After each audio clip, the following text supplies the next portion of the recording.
I have got an animal-filled video for you guys today. This is a casual Tuesday in our life, getting up, taking care of horses, coming home and deciding, hey, we should have a chick photo shoot. And oh my gosh, from now on, every time we ever get baby animals, we are doing this. This is the first time Sir Quacks has used our pool.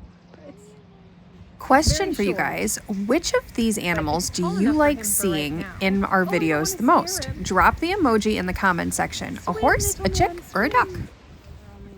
Oh, now he can take another bath and it can have flowers in it. No, that's okay. Hi, Bean. Hi, Bean. Bean is our female. She's the one closest to the camera. And then Sir Quacks, Sir Quacksington, but we just call him Sir Quacks for short.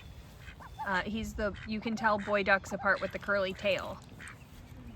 They call that, what do they call that, Caroline? Do you remember? Nope. A drake feather, I believe, because boy ducks are called drakes. Oh, he's gonna nibble on a bleeding heart. Dude, that just sounds so murderous. He's nibbling on a bleeding heart. You also nibble on bleeding hearts. That's true. How do they taste? They're really good. They're sweet. There you go. They tingle my throat though. Bleeding hearts are tingly. Yeah, but then again, I'm allergic to flowers, so I eat them. You're allergic to pollen. Yeah. And Wow. The purple in his feathers was just really coming out. I wonder if it looks like my I don't know if it translates through the camera, but that green is really vibrant today in the sun.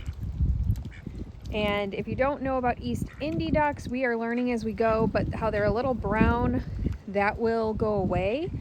They're sun bleached, and so if they're in a little less of the direct sun, then they stay real dark. And just like our hair in the winter, how it gets darker, he will darken back up, and so will she, not living just like out in full sun all the time. And that is just like us. So my hair is lightening up a little bit because we're out in the sun, and it doesn't mean that I'm never in the sun in the summer, or that I'm never in the shade or whatever. Like, it's not all or nothing. It's just that when you're in the sun more, you bleach out a little bit. And so they're still in the sun. You can see and hear how sunny it is, but it's less direct sun than what they are coming from. And so that's why their feathers will darken again. So this is the super worm and minnow blend of treats that we got them, and we've been kind of throwing them in their pond. And they reach for them. We were trying to lure them into the pond, and they were like, "No, we can reach." They love those minnows. Holy cow. This is how they get their cups dirty. You should probably take your socks off too. Yeah. How you do things around here. Bean, you could go in the water to get it. Yeah. She said, nope, I got it.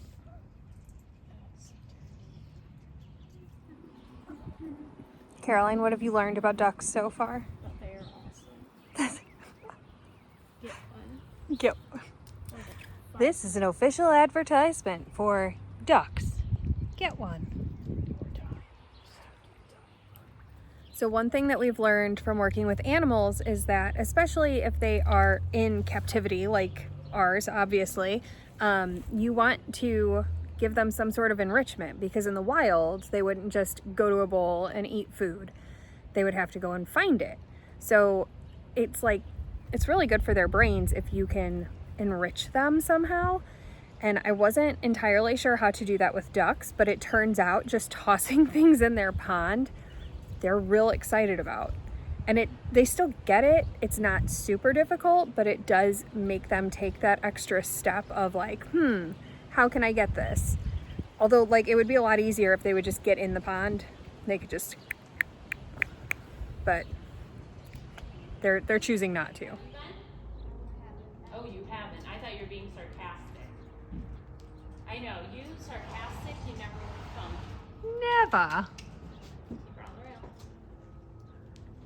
So what you're seeing right now is a conditioning exercise that Caroline does where she has to stand while the horse walks, and it strengthens her legs. Especially with her history of having fallen a few times at another barn, she is really focused on building up those leg muscles so that she feels more secure on the horse, and she's less likely to have any kind of slips or stutters or falls, because that takes a bigger toll on you mentally than you would think. But she's doing great. You guys are so cute. One cool thing we've noticed about them is how differently they drink. You'll see Sir Quacks over there and almost like drowning himself, putting his whole face in the water. And then Bean just takes little polite sips. They're very different. There is one, well, you didn't see the cats in this video either, but our guinea pig Oreo was not featured in this, but part of that is because he was not doing well. At the time that this was recorded, we had noticed in the morning that he was kind of lopsided, and it was almost like he had lost mobility on half of his body. And I was thinking we're probably going to have to make a decision about him. But then he got up and he was eating and drinking and everything like normal. So we were like, okay, cool. We're just going to keep going and let him do his thing. He passed away as I'm recording this, which is a few days in the future for you guys. Well, in the past by the time you've seen it, but in the future for the rest of this video. So there will be more coming on my Piggles and what happened to him. But obviously today that I'm filming this right now is the day that we lost him. So he is absolutely heavy on my mind, and I'm watching this video like he's not even in it, and it hurts. But yeah, hug your pets a little tighter tonight. This was a happy video, so I'm not gonna try and ruin it now. Come back later, okay?